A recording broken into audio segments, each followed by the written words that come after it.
La doctrina en cuanto al pecado. Ahí en la página 89 tienen dice unidad 2, amartiología. ¿Lo tienen ahí? Bueno, tienen un montón de nombres raros ahí que van a ver, que son la bibliografía, tienen que ver con de dónde se saca todo el apunte, todo el material que estamos estudiando. Así que eso después lo pueden buscar, como son referencias, digamos, ¿no? Para que vean de dónde se estudia todo esto y dónde se hace el apunte. Pero si alguien lo quiere buscar después y sabe inglés o va a usar el traductor, puede buscarlo. Pero bueno, ahí abajo, digamos, en la parte de abajo de esta página 89 tenemos una breve definición de qué es la amartiología. Dice la amartiología, en griego antiguo, hamartía, o amartía en nuestro idioma, que significa errar al blanco, y logia, o doctrina del pecado, es una rama de la teología cristiana que se ocupa del estudio de los pecados eternos o pecados imperdonables. Para resumir, la martiología es la doctrina o discusión o estudio acerca del pecado, ¿no? Vamos a hacerla simple. Eso es la martiología, ¿no? Es la rama de la teología sistemática que estudia lo que la Biblia enseña en cuanto al pecado. Su origen, su naturaleza, sus consecuencias, etc., ¿no? Eso lo vamos a ir viendo a lo largo de estas últimas clases. Y en este caso vamos a ver algunos puntos.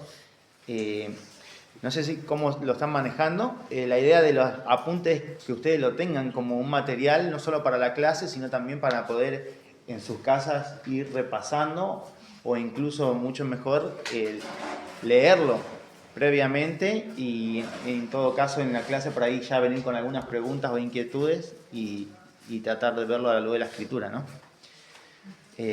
Si no lo hicieron, yo les animo a que lo puedan hacer, porque hay muchas cosas que son medias pesadas, por así decirlo, y hay muchos escritos o referencias que son de autores del 400, del 80 después de Cristo, del 300 después de Cristo, y no hablaban igual que nosotros, ¿no? Y hay muchos términos que usan que ya los nombres te dicen que dan medio raros, ¿no?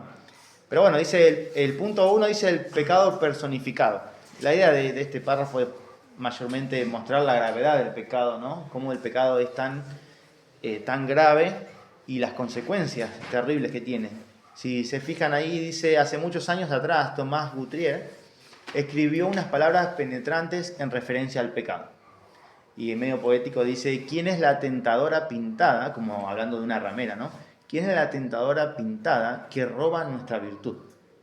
¿Quién es la asesina que destruye nuestra vida? ¿Quién es esta hechicera que primero engaña y después maldice y condena nuestras almas? El pecado. ¿Quién con aliento helado corrompe los retoños hermosos de la juventud? ¿Quién rompe los corazones de los padres? ¿Quién trae a los hombres de edad cabellos grises con tristeza a la tumba? El pecado. ¿Quién mediante, bueno, sigue, ¿no? La cuestión es que el punto es, el pecado destruye la vida de los hombres, ¿no? De maneras terribles.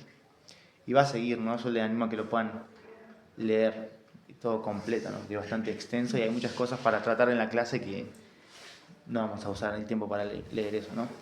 Pero el punto 2 dice la definición del pecado, ¿no? Que es más a lo que queremos ir.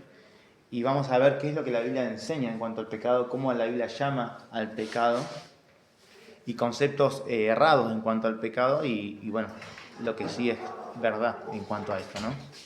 Fíjense que dice la definición del pecado.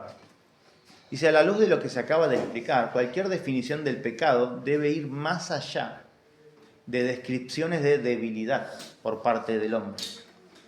Toda información debe ser incluida en la definición, ¿no? O sea, el punto es, el pecado es tan pecaminoso que describir el pecado como un estado de debilidad en el hombre o una enfermedad es algo antibíblico y es algo que se queda muy corto en vista a la gravedad del pecado, ¿no? Y a lo que la Biblia enseña en cuanto al pecado. Por eso habla de que toda explicación, toda definición debe ir más allá de una simple descripción de como debilidad, ¿no? De parte del hombre. Y va a mencionar algunas definiciones. Si se fijan, dice quedando corto de la marca, dice, ¿no? Falsamente definido como una ilusión, como algo que no es real, ¿no? O es una percepción, es un ser finito, limitado, el errar es de humanos, ¿no? Esa típica frase que suele usar la gente, ¿no? En el trabajo quizás o en la familia, somos humanos, ¿no? No le gusta decir a la gente somos pecadores, ¿no? Somos humanos, ¿no? Soy humano, soy humano.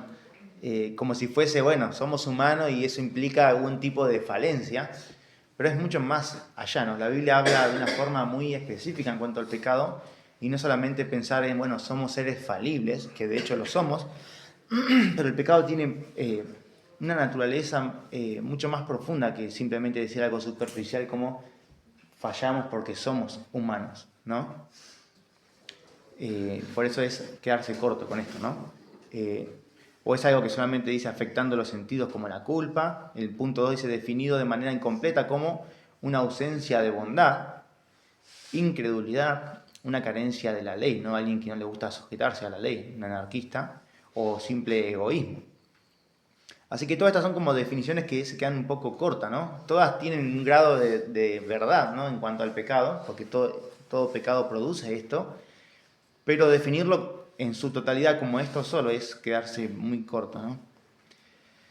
Y otra definición dice, errar al blanco, una definición que ya conocemos, dice, teniendo en cuenta que cuando uno habla del hombre y del pecado, uno habla de una disposición del corazón, ¿no? Tiene que ver con una inclinación del corazón del hombre hacia lo bueno o hacia lo malo. Y en el caso del pecado, habla de una inclinación del corazón del ser humano desde el nacimiento hacia ¿qué? Hacia lo malo. Hacia ir en contra de lo que agrada a Dios, ¿no? Hacia ir en contra del carácter santo y moral de Dios, ¿no? Tiene que ver con esta disposición hacia hacer lo malo, ¿no? No solamente es una disposición de corazón, sino el punto B, si se fijan, dice un pensamiento, ¿no? Un impulso o una intención. Y no solamente está en el nivel de los pensamientos, fíjate cómo va por nivel, ¿no? El corazón, los pensamientos, sino también los hechos, ¿no? Que es lo que más comúnmente la gente puede palpar, por así decirlo, o ver en cuanto al pecado, ¿no? Robar, matar, etcétera, ¿no? Pero el pecado va mucho más profundo que solamente una acción. Empieza en el corazón, ¿no? Está ahí en el corazón. Una omisión. Bueno, Levítico 5 va a hablar en cuanto a los pecados de omisión, ¿no? Y eso después ustedes lo pueden buscar, pero va a hablar específicamente de esto, ¿no? Santiago también lo va a decir en el capítulo 4, versículo 17. Si me acompañan ahí. Ya lo vimos, José lo estuvo predicando.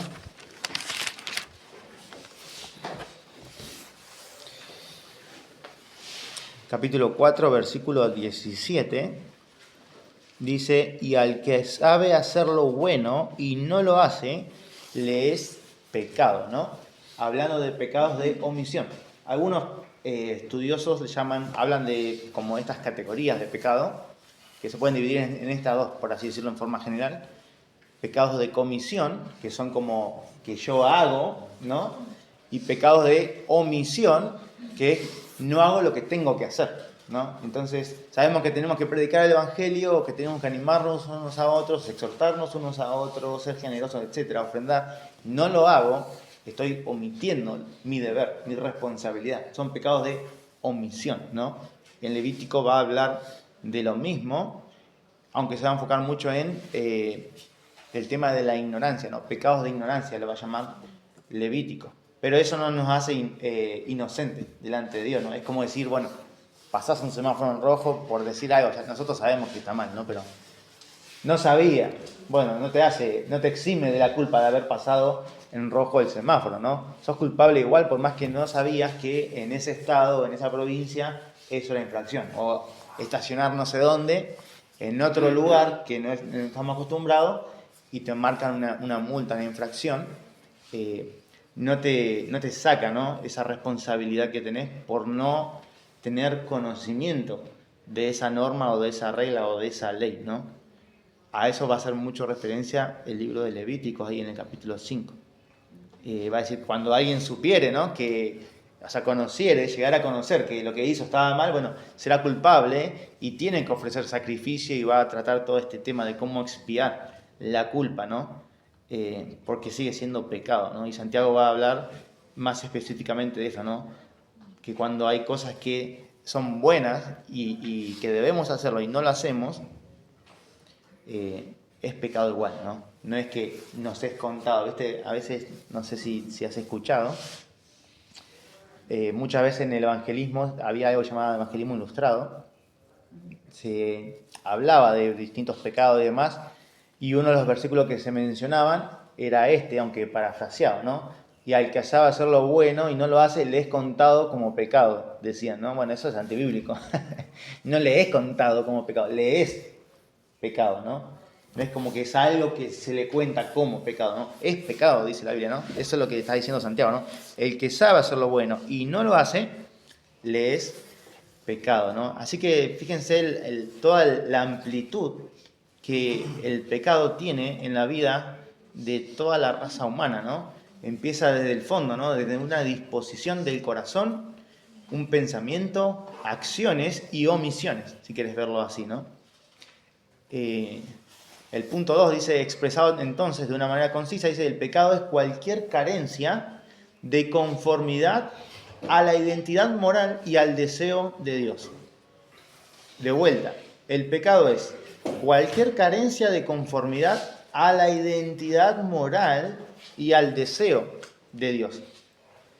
Fíjense, el deseo de Dios es su ley, ¿no? Y cita ahí primera de Juan 3:4, dice, todo aquel que comete pecado infringe también la ley, pues el pecado es infracción de la ley, ¿no?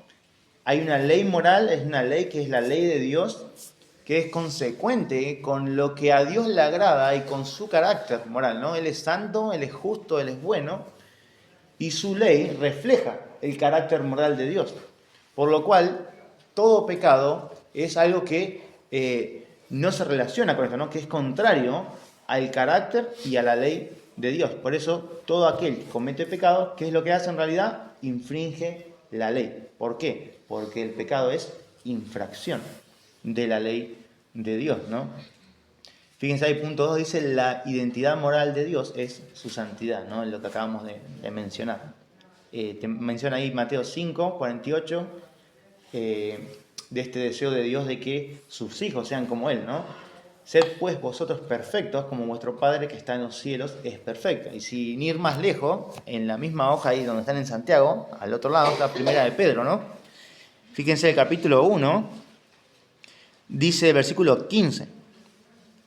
Sino como aquel que os llamó es santo, sed también vosotros santos en toda vuestra manera de vivir. ¿Por qué? Porque escrito está, sed santos, ¿por qué? Porque yo soy santo, ¿no? Y esa es la voluntad y el deseo de Dios, que sus hijos sean santos como Él, que tengan y reproduzcan el carácter moral de Dios, ¿no? Por lo cual todo pecado va en contra de esto, ¿no? El pecado va en contra del carácter santo de Dios y va en contra de su santa ley, ¿no?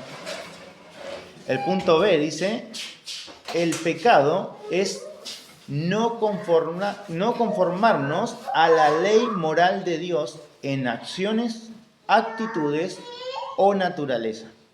Así que en primer lugar vimos que el pecado es cualquier carencia de conformidad ¿a qué? A la identidad moral y al deseo de Dios.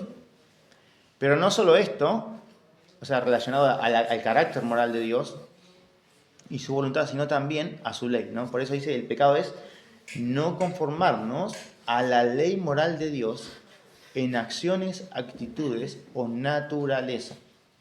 Fíjense, ahí dice, primer punto, acción. Por ejemplo, no matarás, ¿no? Los pecados de comisión que hablábamos, ¿no? Son actos, ¿no? No matarás, no cometerás adulterio. Son cosas visibles, son actos, ¿no? Pecaminosos que van en contra del carácter de Dios y van en contra de su ley. Al matar a alguien o a cometer adulterio o robar, por ejemplo, no nos estamos conformando al carácter de Dios, estamos yendo en contra de la naturaleza de Dios e incluso estamos yendo en contra de la ley expresa de Dios, ¿no? Pero no solamente en acciones, sino en actitud, decía, ¿no? La definición, fíjate, dice, no codiciarás la casa de tu prójimo, no codiciarás la mujer de tu prójimo, ni su siervo, ni su criada, ni su buey, ni su asno, ni cosa alguna de tu prójimo, ¿no? Éxodo 20:17. Y acá codiciar tiene que ver con esta actitud, ¿no? Más que con una acción, sino con una actitud, con un deseo. Jesús lo decía de esta forma, ¿no? Ahí en Mateo 5, 27 al 28, oíste que fue dicho, no cometerás adulterio, hablando del acto, ¿no? El acto físico, esta acción. Pero dice, yo os digo que cualquiera que mira a una mujer para codiciarla, ya adulteró con ella en su corazón. Así que el pecado también tiene que ver con no conformarnos a la ley moral de Dios en acciones, pero también en actitudes. El tercer punto es en naturaleza. Dice, mas Dios muestra su amor para con nosotros en que siendo aún pecadores, Cristo murió por nosotros. Y el énfasis acá está en la esencia del hombre, ¿no? Siendo pecadores, ¿no? No conformándonos en nuestra esencia misma, en nuestra naturaleza. No somos santos como Dios es santo, no somos justos como Dios es justo, sino que somos pecadores. Y ahora viene todo un debate medio pesado, digamos, de esto, ¿no? Del tema de la naturaleza del hombre, de dónde viene la relación con el pecado de Adán. Pero el punto es este, aún en nuestra misma naturaleza, desde nuestra concepción, ya nacemos como hijos de ira, nacemos como enemigos de Dios, como contrarios al carácter y a la ley de Dios, por nuestra misma naturaleza, porque Él es santo y nosotros no. Bueno, Pablo lo describe acá en Efesios 2.3, dice, entre los cuales, hablando de los inconversos, dice, entre los cuales también todos nosotros vivimos en otro tiempo, ¿en qué dice? En los deseos de nuestra carne. Hablando del ser, del hombre, ¿no? Haciendo la voluntad de la carne y de los pensamientos. Y éramos, nuevamente, ¿qué cosa? Por naturaleza, hijos de ira. Por naturaleza, hijos de ira. Lo mismo que los demás, ¿no? Desde el nacimiento. Por naturaleza, el pecado ya está en nosotros. Bueno, hay otro punto que dice, o dicho de otra manera, esto tiene que ver más ya con el punto central de nuestro pecado, ¿no? Deificación, hacerse a Dios mismo, es lo que está diciendo, ¿no? Deificación de sí mismo y derrocamiento de Dios, que es lo que hacemos cuando pecamos. Siempre que pecamos hacemos esto, ¿no? En vez de sujetarnos ante Dios y honrarle como el solo soberano, lo que estamos haciendo es decir, bueno, Dios, está bien, en la teoría estás ahí, pero hoy yo soy el que manda y voy a hacer esto. Suena horrible, pero es lo que hacemos cuando pecamos contra Dios, ¿no? Nuestro pecado es tan grave, digamos, tan pecaminoso, que el ser humano desearía y desea que Dios no existiera, ¿no? Para no tener que rendir cuenta delante de Dios. Si Dios no existe, ya está, problema resuelto para el ser humano, ¿no? Viven como quieren, hacen lo que quieren, no rinden cuenta delante de nadie, no van a tener que recibir ningún tipo de juicio o castigo por su pecado, ¿no? Pero Dios existe, ¿no? Y Él es santo, y nosotros pecadores, y ahí está el problema, ¿no? No que Dios exista, sino que somos pecadores. Pero bueno, ¿hasta ahí estamos bien? ¿Sí? ¿Alguien tiene alguna pregunta? ¿No? Bueno, resumiendo, dice, el pecado es cualquier carencia de conformidad a la identidad moral y al deseo de Dios. Y el pecado es no conformarnos a la ley moral de Dios en acciones, actitudes o naturaleza. Acuérdense como David, ¿no? Cuando habla en el Salmo 51, en pecado he sido concebido, ¿no? O me concibió mi madre. Hablando de esto, ¿no? No es que tuvo fornicación y así fue concebido, sino que se está refiriendo a su naturaleza, ¿no? Desde el vientre ya nació en pecado, ¿no? Deificación de sí mismo y derrocamiento de Dios. Es cuando queremos agarrar y sacar a Dios de su trono y hacer nuestra voluntad. No reconocer la soberanía de Dios, no reconocer a Dios, no someternos a Él y a su palabra y hacer nuestra voluntad, ¿no? Ponernos en el lugar de Dios.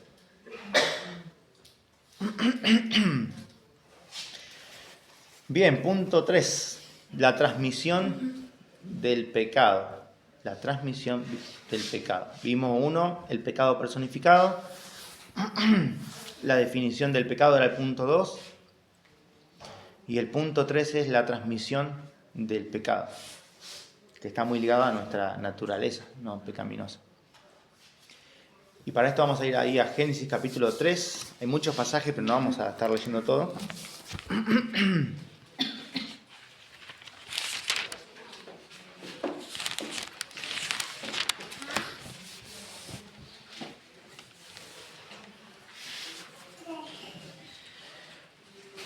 Bueno, Génesis 3.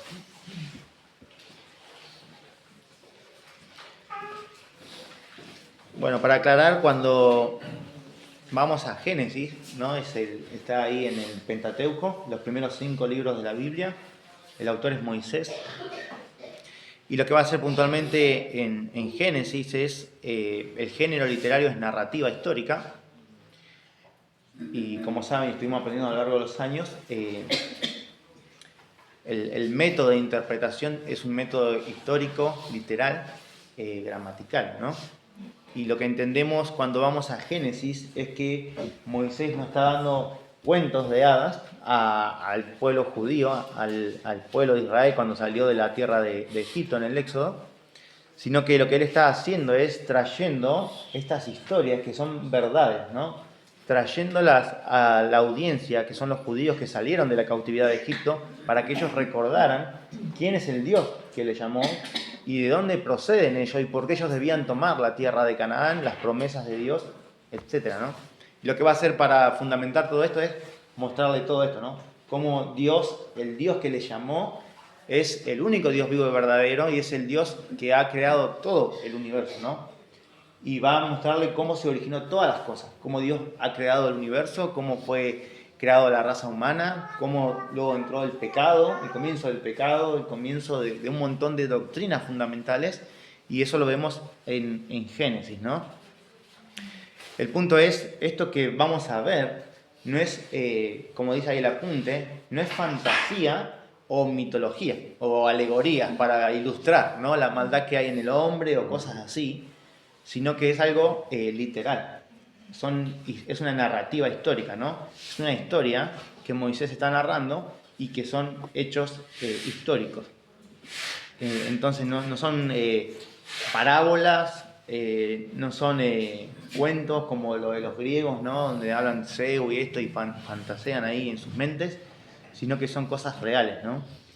Y es acá donde podemos nosotros ver el comienzo y cómo Dios a través de Moisés establece las doctrinas fundamentales de nuestra fe, como la creación, la persona de Dios, su deidad y tantas otras cosas. Y en este caso, bueno, han visto seguramente la antropología, cómo se comienza, ¿no?, el diseño de Dios del hombre, de la mujer, de la familia, etcétera, ¿no? Pero también encontramos en el libro de Génesis, que significa comienzo, el comienzo del pecado, ¿no?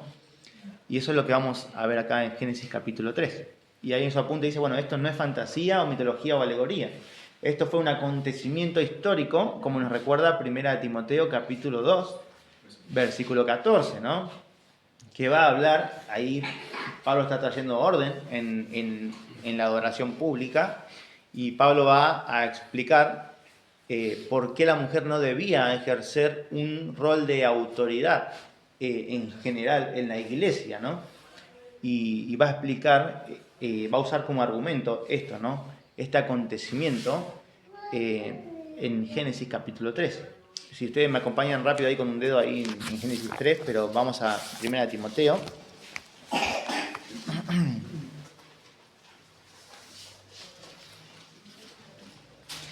Versículo 11. Ustedes después pueden leer todo, del 2.1 en adelante.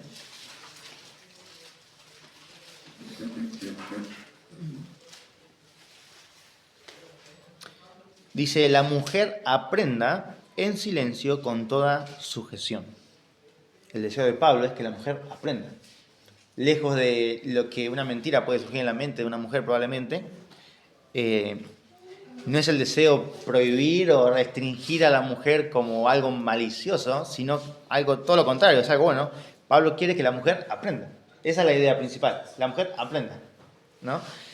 Pero hay una forma de hacerlo que agrada a Dios. Dice, la mujer aprenda en silencio, dice, la mujer aprenda con toda sujeción, ¿no? Recuerden que el contexto es en el culto, ¿no? En la adoración pública. Esta es la forma en la que Pablo quiere, o en la que Dios quiere, que la mujer aprenda. En silencio, con toda sujeción.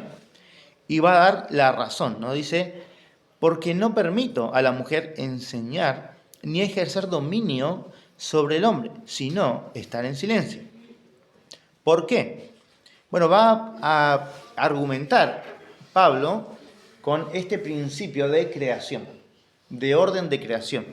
Fíjate, dice, porque Adán fue formado primero, después Eva. Ese es el argumento de Pablo, ¿no? Y él está usando el texto bíblico, ¿no? Él está usando Génesis, capítulo 2, para hablar de la creación, para hablar del rol del hombre y la mujer, y de cómo Dios creó primero a Adán y después creó a Eva para hacer su ayuda, ¿no? Y él va a decir esto, ¿no? No permito a la mujer enseñar, sino estar en silencio. ¿Por qué? Porque Adán fue formado primero y después Eva. Y no solo esto, sino que añade otro argumento y dice, y Adán no fue engañado, sino que la mujer incurrió en transgresión. ¿De qué manera? Siendo engañada. Esa sería la forma correcta de leerlo, ¿no? Adán no fue engañado, sino que la mujer fue la que incurrió en transgresión, siendo engañada, ¿no? Y va a hacer mención a esto que vamos a estar viendo ahora, ¿no? Por eso, ahí vuelvan a Génesis 3 y vemos esto, ¿no? Pablo usa esto, ¿no? Hace referencia a esto como un hecho histórico, no como una fantasía o como una historia, un cuento de hadas, sino que dice, esto es lo que pasó. Esto es lo que pasó, ¿no? Dice, Adán no fue engañado, sino que la mujer, siendo engañada, incurrió en transgresión, ¿no? Y ahí lo pueden ver en Génesis 3, dice, encontramos 6 elementos de la caída que nos enseñan principios para entender y enfrentar el pecado en nuestra vida. 6 elementos de la caída que nos enseñan principios, ¿no? Para entender el pecado y no solo para entenderlo, sino para enfrentarlo en nuestras vidas, ¿no? Y fíjense, bueno, en primer lugar, el tentador de la caída, ¿no? Y vamos a ver ahí, como le llama la Escritura, ¿no? El enemigo de nuestras almas, ¿no? Que es Satanás. Y lo vemos ahí, Génesis 3.1 dice, o sea, termina, ¿no? El capítulo 2 y era todo bueno, todo color de rosa, para hacerlo simple. Estaba todo bien. ¿Y cómo empieza el capítulo 3? Los de vida ahí devocional saben, ¿no? Una conjunción de contraste, ¿no? Un pero, ¿no? Estaba todo bien, pero algo pasa, ¿no? Y en la narrativa histórica, bueno, esto introduce una ruptura del equilibrio, si se quiere ver así. Estaba todo de una manera, todo en armonía, pero hay una situación que va a romper esto, ¿no? Fíjense que dice, pero la serpiente era astuta, más que todos los animales del campo que Jehová Dios había hecho, la cual dijo a la mujer, con que Dios os ha dicho, no comáis de todo árbol del huerto, ¿no? Y el punto acá de lo que se está enfocando en nuestro apunte es, primeramente, en esta persona, ¿no? En la serpiente, en el tentador, el enemigo de nuestras almas, ¿no? Que Moisés lo identifica con una serpiente. Ahí hay muchas teorías y demás, puede ser una serpiente, puede ser que Satanás se transformó en una serpiente o poseyó una serpiente. El punto es, ¿qué dice el texto? Bueno, la serpiente, ¿no? Había una serpiente que entendemos, no solo por este pasaje, porque habla y todo lo demás, sino porque a lo largo de la Escritura varios autores bíblicos identifican a esta serpiente con Satanás mismo, ¿no? La serpiente antigua, le llama Pablo. Juan en Apocalipsis también va a hacer mención de Satanás como la serpiente, ¿no? Fíjense ahí el apunte, dice, después del capítulo 1, versículo 31, y antes de este versículo, es decir, del 3.1, Satanás cayó de su estado de gloria, ya que en el 1.31 vemos que el pecado aún no había entrado al universo, ¿no? el pecado aún no había entrado, todo era bueno y perfecto, todo lo que Dios había creado era bueno en gran manera, ¿no? Entonces no existía el pecado, hasta ese versículo, ¿no? Pero vemos ahí en Ezequiel 28, si quieren acompáñenme rápido ahí, Ezequiel 28.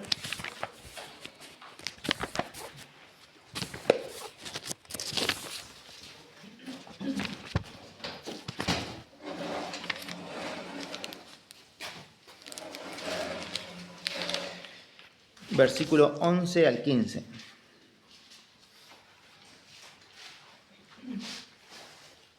Dice, vino a mí palabra de Jehová diciendo, hijo de hombre, levanta endecha sobre el rey de Tiro y dile, así ha dicho Jehová el Señor. Tú eras el sello de la perfección, lleno de sabiduría y acabado en hermosura. En Edén, en el huerto de Dios estuviste. De toda piedra preciosa era tu vestidura, de cornerina, topacio, jaspe, crisólito, berilo y ónice, de zafiro, carbunclo, esmeralda y oro. Los primores de tus tamboriles y flautas estuvieron preparados para ti en el día de tu creación. Tú, querubín grande, protector, yo te puse en el santo monte de Dios. Allí estuviste, en medio de las piedras de fuego, te paseabas. Perfecto eras en todos tus caminos, desde el día que fuiste creado, hasta que se halló en ti maldad, ¿no? El punto es, vemos la gloria que tenía, ¿no? Satanás mismo, ¿no? Era un querubín protector, estaba en el monte de Dios, estaba en la presencia de Dios, estuvo en Edén. Si ustedes leen todo, bueno, es profecía, tiene todo su desafío, ¿no? Pero evidentemente no es el rey de Tiro al que se está refiriendo, ¿no? El rey de Tiro no estuvo en Edén, ni en el monte de Dios, ni se paseaba, ni era perfecto en todos sus caminos, ¿no? Es evidente que era Satanás, ¿no? Aquel que era un querubín, que era un ángel creado por Dios, que estaba en la presencia de Dios, a eso hace referencia con el santo monte de Dios, y que era perfecto en todos sus caminos, ¿no? ¿Hasta qué punto? Hasta que se halló en ti maldad, ¿no? Pero vemos, este era Satanás, ¿no? Era un ángel de luz, era un ángel poderoso, era un querubín, tenía una categoría superior entre los ángeles y era alguien hermoso, lleno de sabiduría, y tenía acceso a la presencia de Dios, ¿no? Hasta que se halló en él maldad, dice, ¿no? Pero ese es el punto. Vemos que esta persona, este ser, si quieren llamarlo así, la serpiente, como le llama Moisés, era un ángel, ¿no? Era un querubín, era alguien que estaba al servicio de Dios, era alguien poderoso, era alguien glorioso en algún aspecto, obviamente nada que ver con Dios, pero era alguien que tenía su resplandor, su gloria, que servía para reflejar la gloria de Dios, ¿no? Pero en algún punto de su vida, que no nos dice en qué punto, la Biblia, en algún punto se halló maldad, ¿no? Dejó de servir a Dios, dejó de mirar a Dios y de reflejar la gloria de Dios y empezó a mirarse a sí mismo, y eso después lo puedes ver ahí en Isaías. Pero bueno, ahí punto 2 dice, en Isaías 14, 12 al 14, dice el orgullo que lo llevó a su caída, ¿no? El orgullo de Satanás. Lo pueden ver ahí, ¿no? Un poco más atrás. Isaías 14.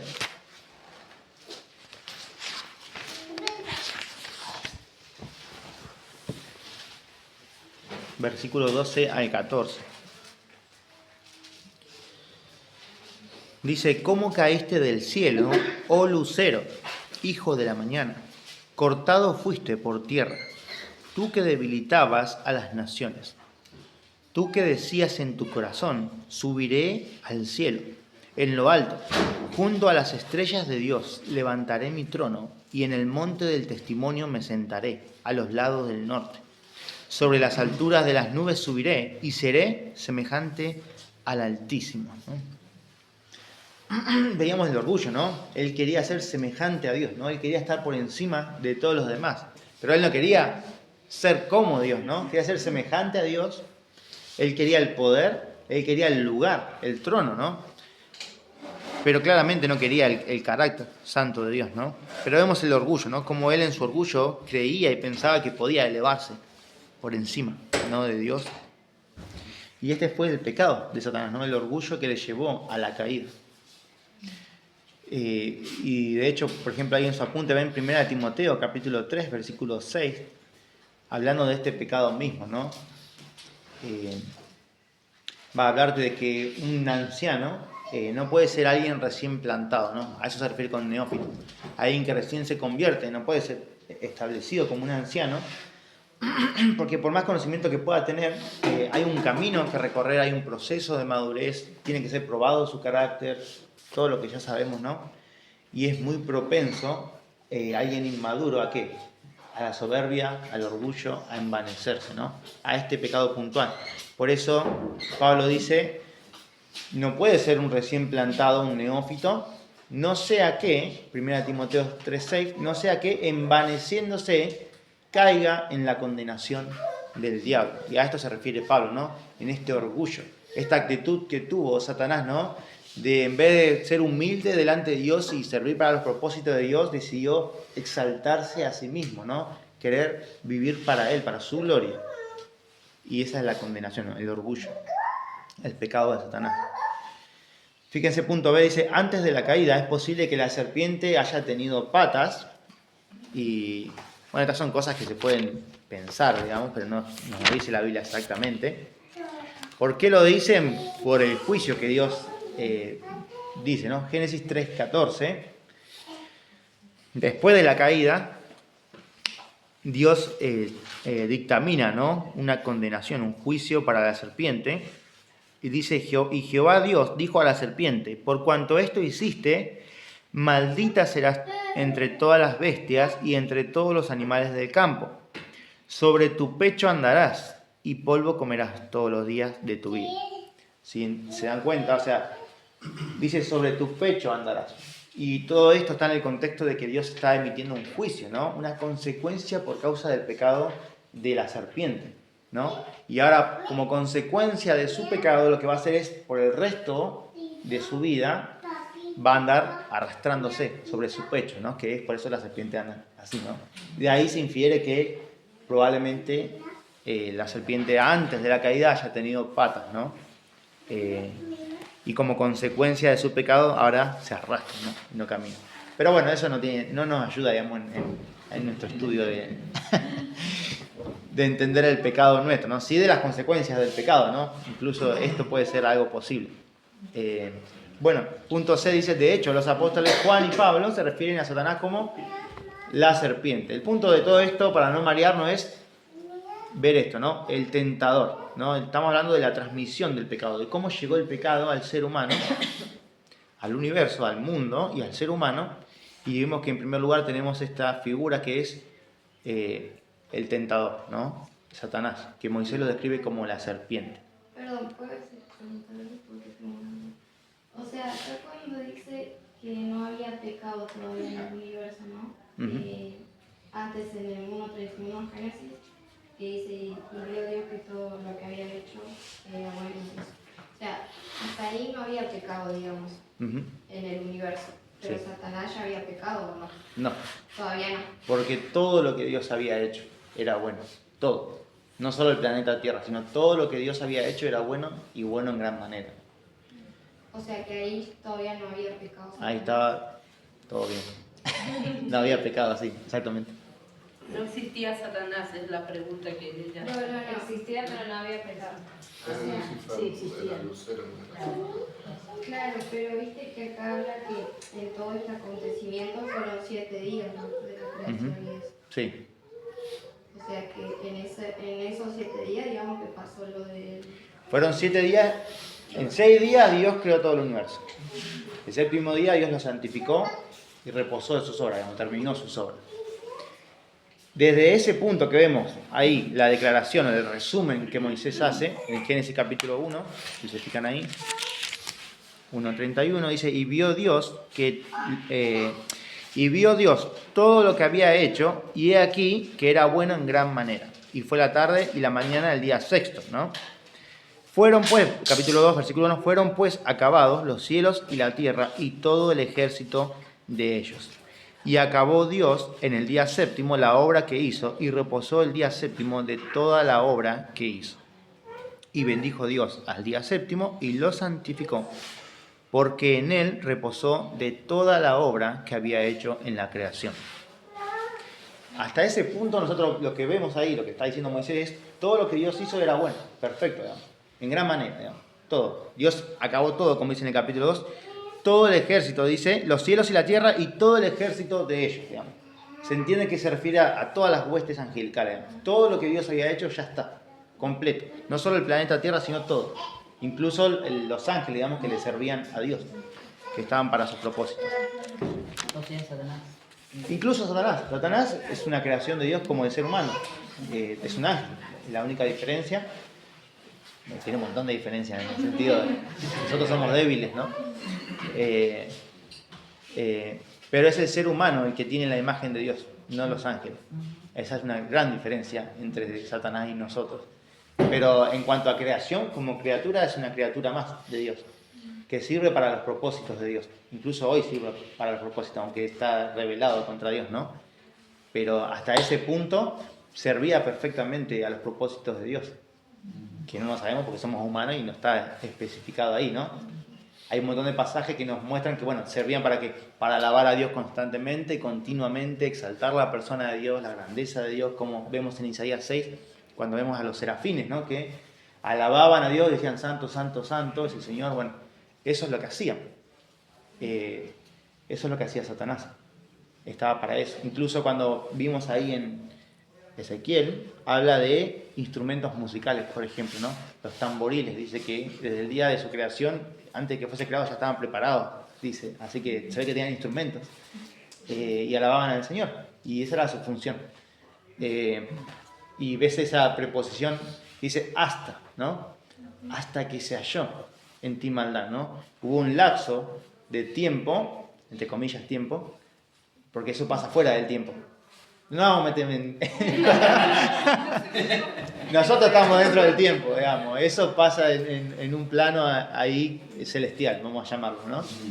Y en ese plano celestial, Satanás cayó, digamos. En algún punto, desde que fue creado, Satanás dejó de mirar a Dios, dejó de maravillarse por la gloria de Dios y de exaltarle y de alabarle como era su propósito, y empezó a mirarse a sí mismo y a querer la gloria que Dios tenía, pero no la santidad de Dios, sino el poder, el ser reconocido, el ser admirado, el dominar.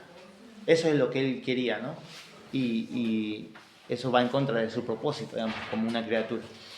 Que es lo que nosotros queremos hacer con esto de edificación, de sacar a Dios de su trono y ponernos a nosotros mismos. Es el mismo pecado que Satanás tuvo, ¿no? Este orgullo de decir, no quiero sujetarme a Dios, no quiero servir a sus propósitos, quiero hacer mi voluntad. Y quiero que las cosas sirvan para mi bien egoísta, ¿no? Ese es lo que pasó con Satanás. Pero hasta ese punto sí, todo estaba bien, no había pecado, no existía el pecado, en ningún plano. El pecado comenzó en el cielo. Y nos puede sonar chocante, digamos, pero eso es lo que la Biblia enseña. Empezó ahí. Satanás estaba en el cielo, delante de la presencia de Dios, sirviendo a Dios, y el pecado se originó en su corazón. Se halló en él maldad, ¿no?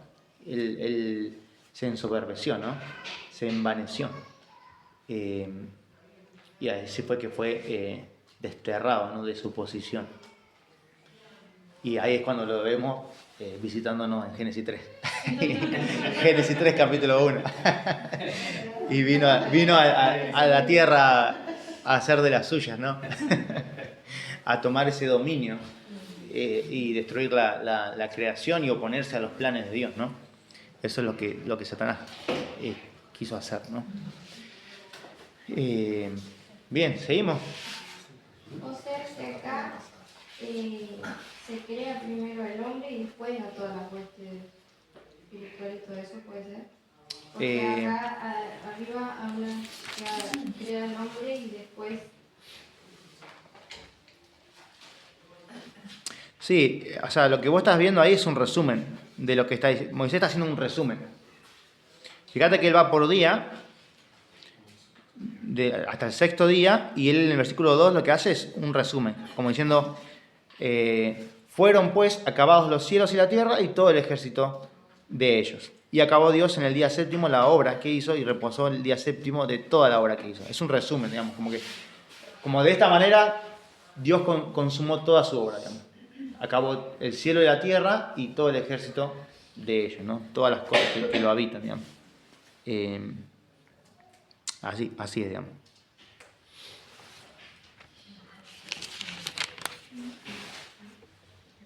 Bien. Seguimos.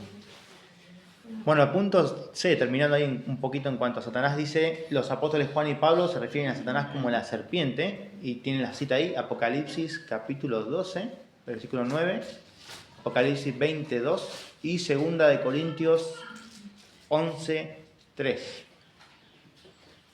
Hablando de algo que va a pasar ahora, que es cómo Satanás engaña, ¿no? Su método, cómo se maneja.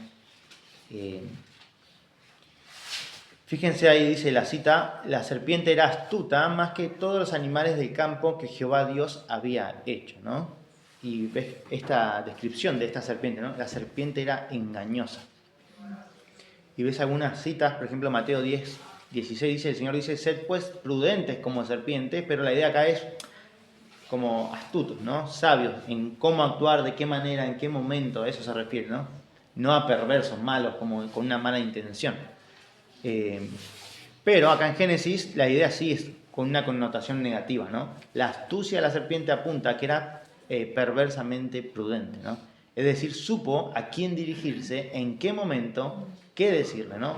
¿Con qué meta? La meta de engañar, de matar y de destruir, ¿no? Ese fue el objetivo de Satanás, y en este caso apuntó ¿a quién? A la mujer, ¿no? La cual dijo a la mujer, dice nuestro texto, ¿no? Ahí Génesis 3 dice, la serpiente era astuta, más que todos los animales del campo que Jehová Dios había hecho, dice, la cual dijo a la mujer. Es decir, la serpiente, lo que en esta escena que nos está mostrando Moisés, tenía una intención, era perversa, ¿no? Y se dirigió a una persona puntual que era la mujer, ¿no? Que estaba desprotegida, estaba sola, no estaba con su esposo. Buscó el momento indicado, no fue cuando estaba Adán y Eva, estaban los dos juntos, la serpiente fue cuando estaba Eva sola. No sé, capaz que Adán estaba regando el huerto. ¿En serio? ¿En serio? Para eso lo creó Dios, le puso en el huerto. Lo puso en el huerto para que lo labrara y lo cuidase, ¿no? Y lo guardase. Y bueno, Satanás aprovechó ese momento de vulnerabilidad, ¿no? Estaba sola la mujer, ¿no? Quizás si estaba Adán hubiese sido otra la historia, pero esto es lo que el texto bíblico nos enseña, ¿no? En su astucia, la serpiente buscó a la mujer, solo a la mujer, ¿no? Separada de su esposo. Así que la meta del diablo, como ves ahí en tu apunte, dice, fue el engaño y fue exitoso, ¿no? Como lo vemos ahí en 1 Timoteo, ¿no? El resumen de Pablo, ¿no? Sino que la mujer, dice, siendo engañada, incurrió en transgresión. La mujer, siendo engañada, incurrió en transgresión, ¿no?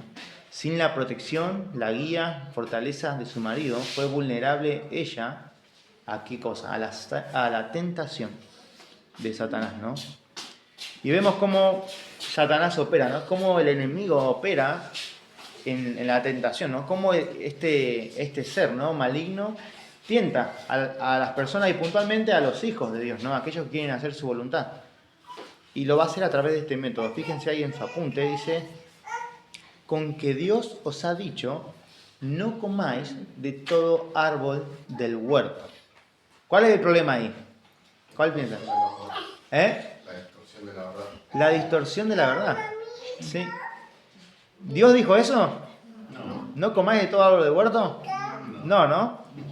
Lo que está haciendo es eso, ¿no? Está torciendo la escritura. Está torciendo las palabras de Dios, ¿no? Y con esta perversión, con esta astucia, para engañar. Lo que está buscando Satanás, o lo que buscó, es poner en tela de juicio, ¿no? En duda, la bondad de Dios y la palabra de Dios, usando la palabra de Dios de una forma maliciosa, ¿no? Perversa, adulterando la palabra de Dios, ¿no?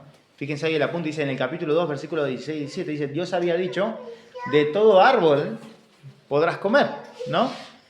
Mas del árbol de la ciencia del bien y del mal no comerás, porque el día que de él comieres, ciertamente morirás. Así que el mandato de Dios, la indicación de Dios ahí era, pueden comer de todo árbol del huerto, ¿no? Pero del árbol de la ciencia del bien y del mal no comerás, ¿no? Y la causa es, si desobedeces, el día que comas, ciertamente van a morir, ¿no? Esa es la palabra de Dios. Pero Satanás dijo, con que Dios, ya con la pregunta, con que Dios, ¿no? Así que Dios te dijo, ya te hace como qué cosa. Pensar, ¿no? Te hace dudar de lo que Dios dijo, ¿no? ¿Es realmente lo que Dios te dijo? ¿Es así? Eso es lo que Satanás está diciendo, ¿no? Está trayendo duda a la mente de Eva. La está induciendo a esto, ¿no? La está tentando a dudar de la verdad de Dios, de la palabra de Dios y de la bondad de Dios. Vamos a ver cómo él va a ir atacando, ¿no? Dice, no comáis de todo árbol del huerto. Pero no era lo que Dios había dicho, ¿no? Dios había dicho, pueden comer de todo árbol del huerto. Solamente de este no pueden comer. Y vemos ahí el punto ahí, si se fijan, dice, Satanás tomó lo que Dios había dicho y lo torció. Había algo de lo que Dios había dicho en lo que Satanás dijo, ¿no? Pero no era lo que Dios dijo. Esta manera de torcer la palabra de Dios es la característica de él, de Satanás, y de sus agentes, ¿no? Los falsos maestros. Y en 2 Corintios, bueno, Pablo lo menciona, ¿no? Hablando de Satanás y de los falsos apóstoles, los falsos maestros, ¿no? De Satanás que se viste como ángel de luz y de que sus agentes, ¿no? De la misma manera tienen una apariencia de piedad y usan la palabra de Dios, pero la tuercen, ¿no? Engañan a la gente, ¿no? Tuercen la escritura, adulteran la escritura, ¿no? Por eso el autor acá dice, este comentarista, ¿no? Esta manera de torcer la palabra de Dios es característica de él y de sus ángeles. Y cuando vamos a Mateo, capítulo 4, vemos que es el mismo modus operandi, ¿no? O sea, de la misma manera, Satanás sigue, ¿no? Después de, creo que son como 2000 años, de la misma manera, hace la misma estrategia, ¿no? Se acerca a Cristo en el desierto, en un momento de debilidad, de vulnerabilidad, si querés verlo así, y lo tienta, ¿no? En diferentes áreas, pero aún usa la escritura, la usa de una forma adulterada, ¿no? Para buscar hacer pecar a Cristo, ¿no? Bien, vemos ahí dice, pero además él busca sembrar duda en Eva, ¿no? Insinuando que Dios no era del todo bueno al restringirla de todos los deleites del huerto. Porque fíjense cómo empieza, ¿no? la declaración que hace Satanás. No comáis, empieza con una negativa, ¿no? No comáis de todo árbol del huerto. Y podría decir, bueno, sí, puede ser, ¿no? Porque no es todo árbol del huerto. Porque ese no, hay uno que no podemos comer, ¿no?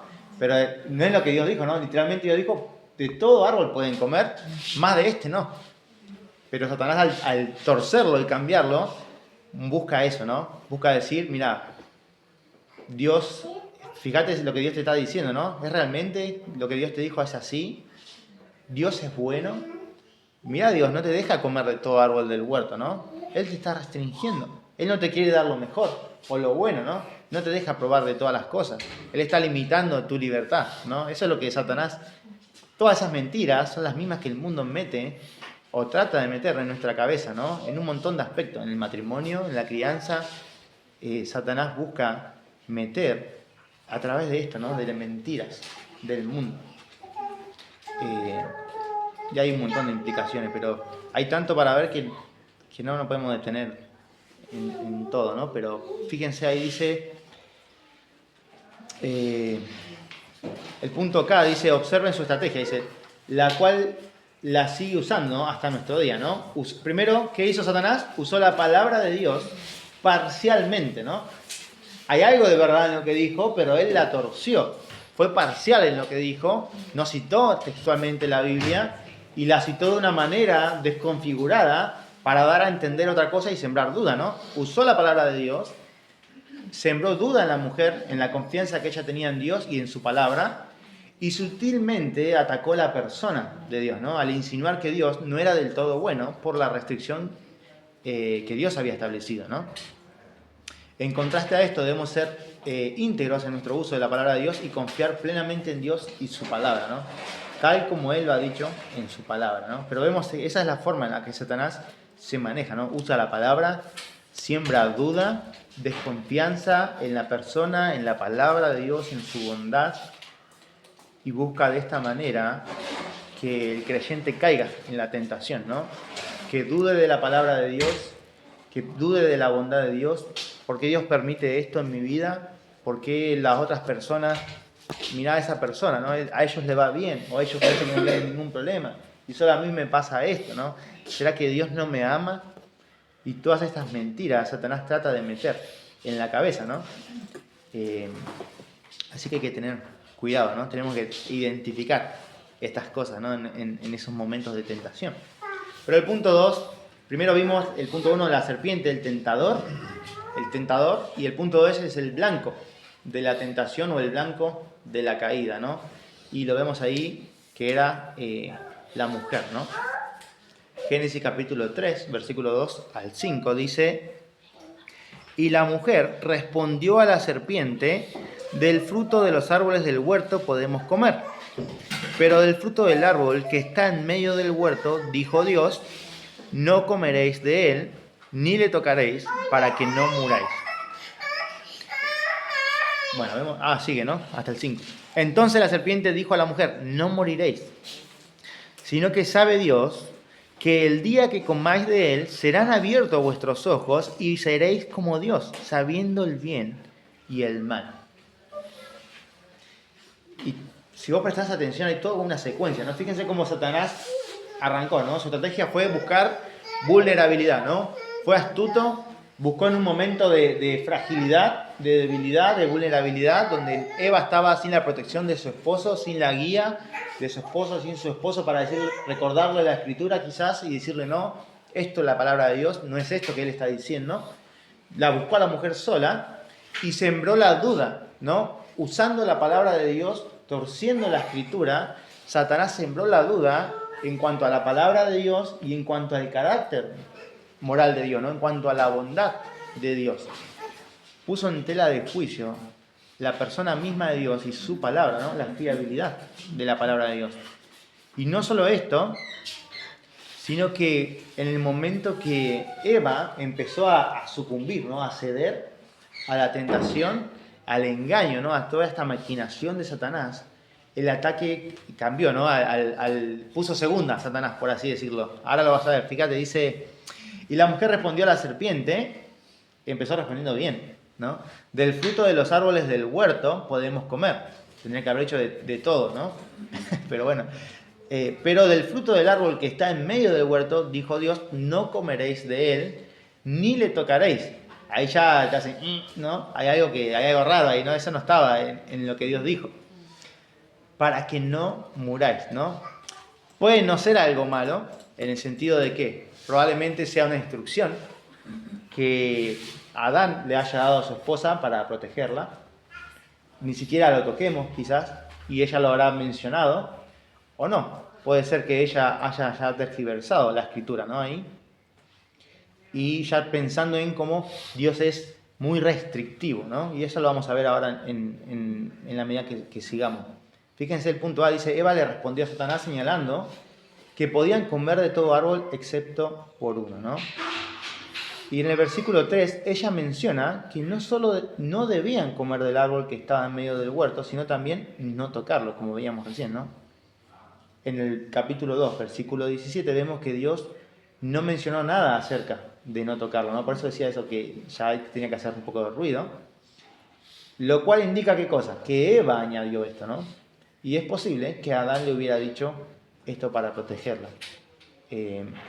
Pero, dice, en el contexto parece mejor concluir que Eva ya había empezado a dudar de la bondad de Dios. ¿Y por qué? Piensan esto algunos comentaristas. Fíjense ahí, dice, en lugar de enfatizar la bondad de Dios y decir de todo árbol del huerto podemos comer, se enfocó en ¿qué? En la limitación.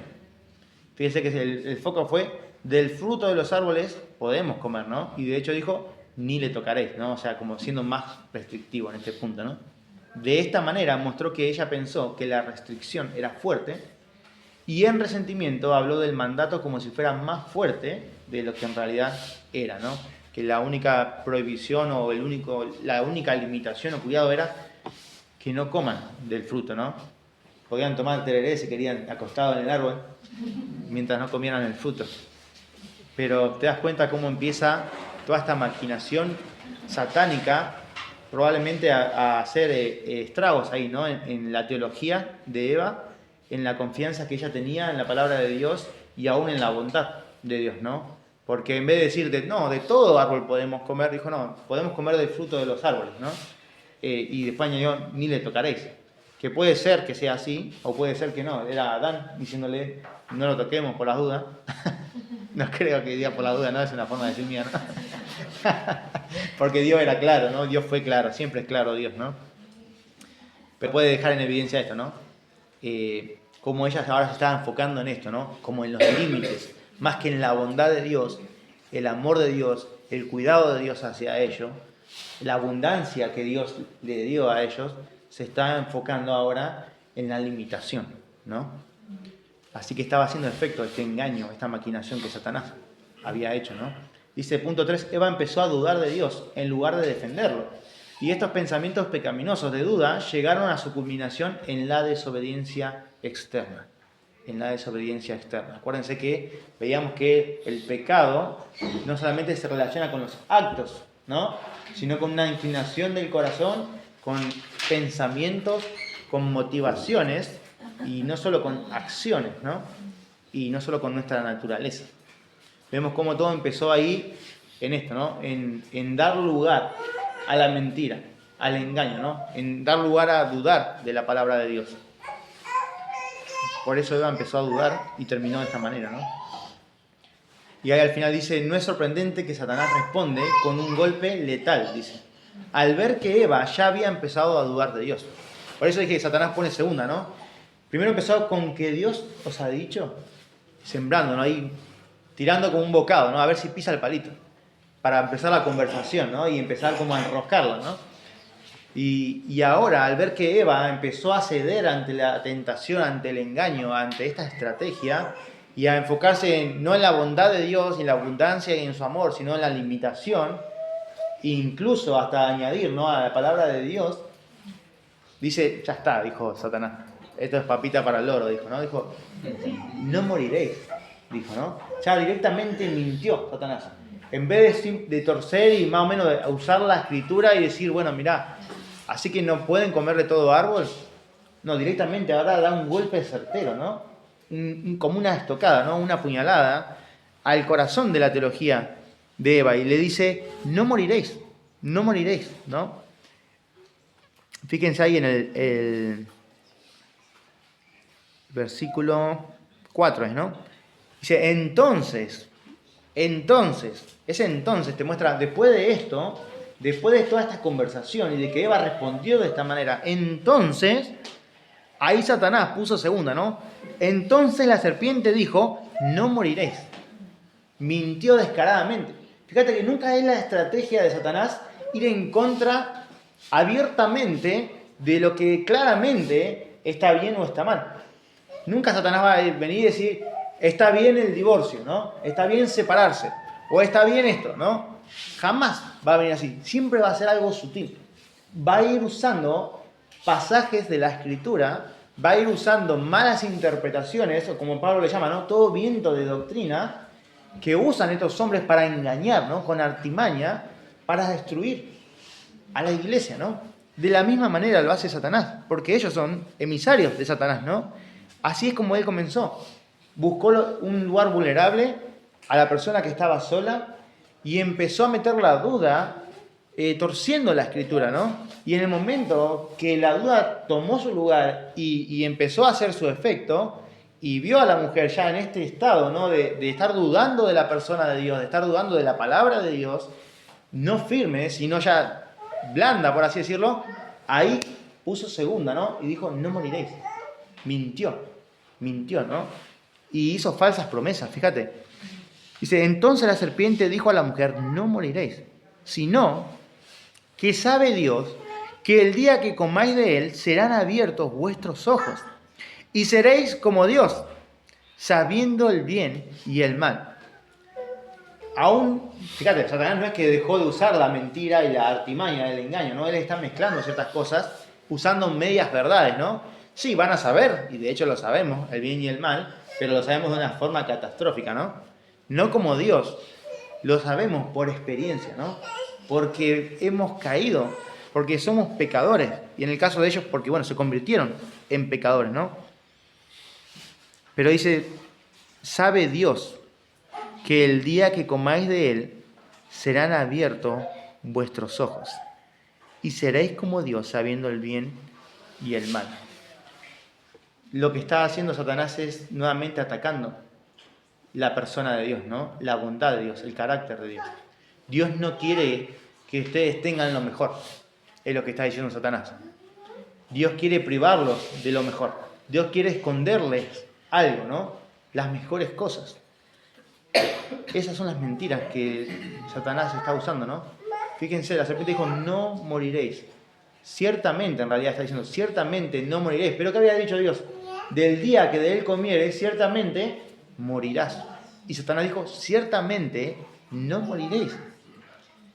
Y vos decís, qué loco, ¿no? O sea, pero es así como opera el diablo, ¿no? Y vemos esto, ¿no? La osadía de Satanás, mintiendo de manera abierta y descarada, negando la palabra de Dios, quien había dicho ciertamente morirás, ¿no? Bueno, el versículo 5 que vimos, ¿no? Sino que sabe Dios que el día que comáis de él, serán abiertos vuestros ojos y seréis como Dios sabiendo el bien y el mal. Y dice, note cómo es que Satanás actuó para tentar a Eva, ¿no? Negó la palabra de Dios, el versículo 4, el versículo 5. En el versículo 4 mintió y en el versículo 5 engañó, ¿no? Hablando de esto, ¿no? Van a ser como Dios, van a saber el bien y el mal, pero no, es como una falsa promesa, ¿no? Que es lo mismo que el pecado hace con nosotros, ¿no? Nos promete un placer, nos promete un bien engañoso que solo trae dolor y destrucción. Y es lo mismo que Satanás estaba haciendo, ¿no? Prometió un gran beneficio personal para Eva. Seréis como Dios, sabiendo el bien y el mal.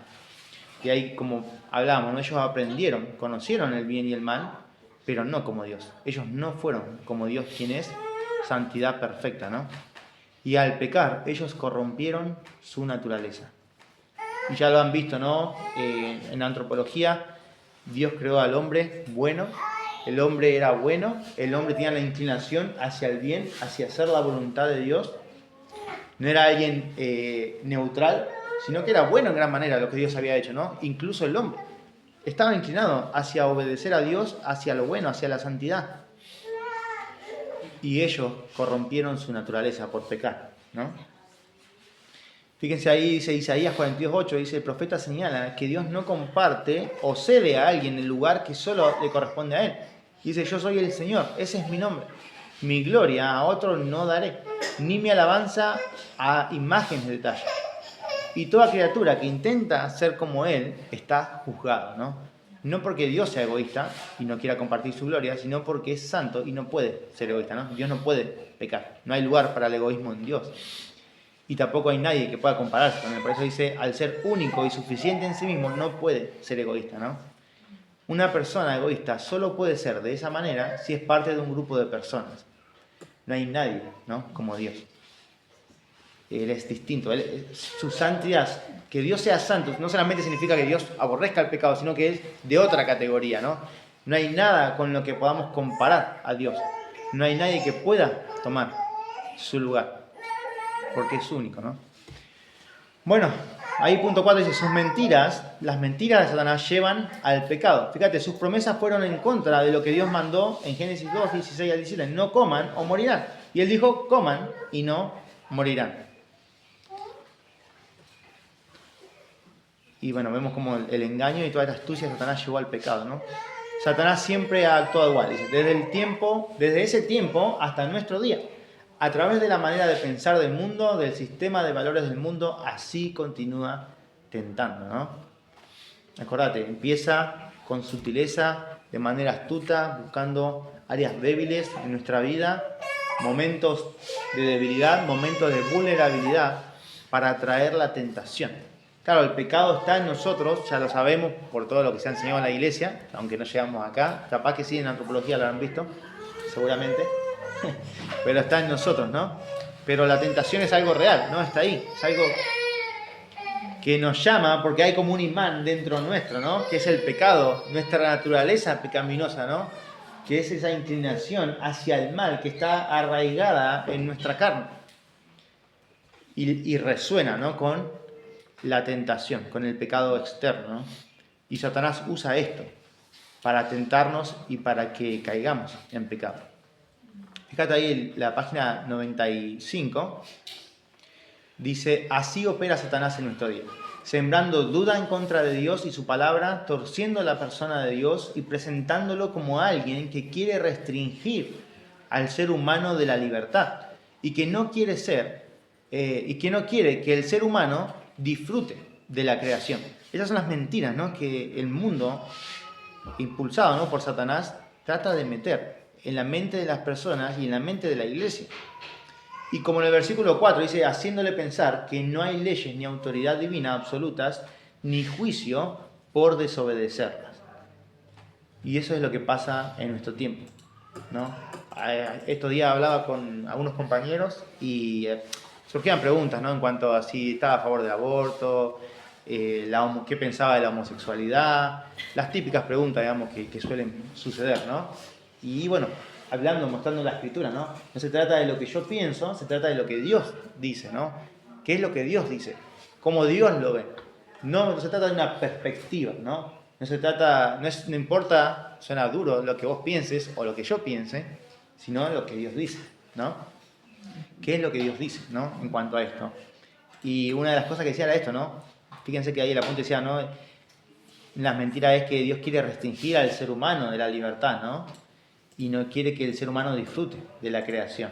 Y uno de sus argumentos es, yo creo que todos son libres y que cada uno es libre de hacer lo que quiera, lo que le haga feliz, y cosas así, ¿no? Para tratar de justificar su desviación de la moralidad, ¿no? De la santidad. Pero vemos esto, ¿no? Cómo el mundo ha metido todas estas mentiras en la cabeza de la gente y cómo las quiere meter en la cabeza de la iglesia, ¿no? Distorsionando la imagen de Dios y la palabra de Dios. Fíjense ahí ya llegando al punto 3, dice, la mentira de Satanás llevó a Adán y Eva a la muerte espiritual, ¿no? Muerte significa separación. Y se cumplió lo que Dios dijo, ¿no? En el momento que ellos comieron, en el momento que ellos desobedecieron a Dios y pecaron contra Dios, murieron. En ese mismo momento, murieron espiritualmente, separados de Dios. Quedaron separados del Señor, de esa comunión con Él, ¿no? Y eventualmente, otra de las consecuencias del pecado fue una consecuencia secundaria, porque la consecuencia más grande fue esa separación de Dios, ¿no? Que implica la condenación eterna, ¿no? Pero fue la muerte física, ¿no? La muerte física vino más tarde. Pero esa muerte física no solo es una consecuencia del pecado, sino también una gracia de Dios, para que el hombre no viva para siempre separado de Él. Pero bueno, la mentira llevó a Adán y Eva a la muerte espiritual. Fue este incidente de la tentación y la caída del hombre lo que llevó al Señor a decir en Juan 8:44, en cuanto a Satanás, ¿no? Él ha sido homicida desde el principio. ¿Por qué Satanás es homicida, no? Porque a través de toda esta maquinación, lo que hizo Satanás fue traer la muerte, ¿no? Él fue este autor intelectual que a través de todo este engaño llevó a Adán y Eva al pecado, ¿no? Aunque ellos son responsables, ¿no? Pero Satanás fue este homicida, ¿no? Desde el principio, dice. Y no ha permanecido la verdad porque no hay verdad en él. Cuando habla mentira, de suyo habla. ¿Por qué? Porque es mentiroso y padre de mentira. Y es todo lo que acabamos de ver, ¿no? En Génesis capítulo 13. Él es mentiroso, él es el padre de mentira, él tuerce la verdad, él quiere torcer y tuerce la imagen de Dios y la verdad de su palabra, y él busca la destrucción, la muerte de el ser humano, ¿no? Fíjate, dice, cuando somos orgullosos, cuando mentimos y odiamos pecaminosamente a alguien, actuamos como Satanás, ¿no? Actuamos como Satanás. Satanás es orgulloso, mentiroso y homicida. Nunca nos parecemos así como Satanás, como cuando somos orgullosos, mentirosos y homicidas, empezando por el odio. Acuérdense que no solamente es la acción, sino la actitud, ¿no? La intención. Como Jesús dijo, ¿no? Cualquiera que se enoje, que aborrezca, ya ha matado, ¿no? En su corazón. Bueno, una de las lecciones o de las implicaciones, bueno, es que esto nos motive a no pecar en estas áreas, ¿no? A pesar de que no tenemos que pecar de ninguna manera, ¿no? Pero vemos la gravedad del pecado, ¿no? Y cómo no hay pecado más puntual o que más congenie o se identifique con Satanás que el orgullo, ¿no? El orgullo, la mentira, el odio, ¿no? Son los pecados que más caracterizan a este ser, ¿no? Así que vimos, número 1, el tentador, si queremos verlo así, ¿no? El tentador de la caída, el blanco de la caída, y el tercer punto es la atracción de la caída, ¿no? Que es lo que llamó la atención, lo que le tentó en algún aspecto, por así decirlo, a Eva, ¿no? Versículo 6 dice, y vio a la mujer que el árbol era bueno para comer, y que era agradable o atractivo a los ojos, y árbol codiciable para alcanzar la sabiduría, deseable, en otras palabras, para hacer a alguien inteligente. Y tomó de su fruto y comió, y dio también a su marido, el cual comió así como ella. Así que vemos ahí, fíjate, dice Satanás es un engañador, lo vemos ahí en Apocalipsis 12, lo vimos en el relato recién. Y fuera de la protección y liderazgo de su marido, Eva fue engañada por él. Eva fue engañada por él. Eva creyó las mentiras de Satanás, por eso empezó a considerar y empezó a pensar en su mente. En contraste a Eva, Adán no fue engañado. Y eso es algo muy grave, ¿no? Y pienso que esto es una de las causas, ¿no? Por las cuales es tan grave el pecado de Adán, ¿no? Adán no fue engañado, sino que él pecó deliberadamente, a sabiendas, ¿no? Siguiendo a su esposa. Fíjate que la Escritura dice que Eva fue engañada, no que Adán fue engañado, ¿no? Eva fue engañada. Sino Adán dice, agarró y comió. Y lo dice Adán, ¿no? Ella me dio y comí, dice, ¿no? Y vos decís, ¿cómo puede ser, no? Es una locura. No sé qué tanta ayuda hubiera sido que esté Adán. Pero bueno, no sabemos la interna ahí que hubo, ¿no? Ya Eva había pecado, ¿no? En ese momento. Pero bueno, la Escritura es clara en mencionar que fue Eva la que fue engañada, fue Eva la que estaba desprotegida, la que dio lugar a la tentación y a la mentira de Satanás, pero que Adán puntualmente no fue engañado, sino que él de manera deliberada comió, ¿no? Decidió desobedecer a Dios, aún teniendo una inclinación hacia lo bueno, él decidió desobedecer a Dios sin toda esa artillería, ¿no? de Satanás. Ahí el punto B dice, es importante subrayar que en la médula de la caída, o sea, en el centro, para hacerlo simple, encontramos una inversión de las funciones que Dios le dio a Adán y Eva, ¿no? Un cambio de roles, para decirlo en otras palabras, ¿no? En lugar de que Adán fuera el líder y protector y ella lo siguiera, ella estuvo fuera de su liderazgo y protección y él la siguió, ¿no? Vemos que ahí hubo como una inversión en eso, ¿no? En los roles, ¿no? Ahora vemos ¿cuál es la escena? Eva trayendo el fruto y él en vez de tomar su rol, su lugar y corregir a su esposa y ayudar a su esposa en esa situación de pecado y traerla delante de Dios y clamar por gracia, él decidió pecar. Decidió seguir a su esposa y comer lo que ella le trajo, ¿no? Por eso está mencionando esto el autor, ¿no? Aunque Eva fue responsable por su propio pecado, Adán lo fue más por ser el líder. Adán lo fue más por ser el líder.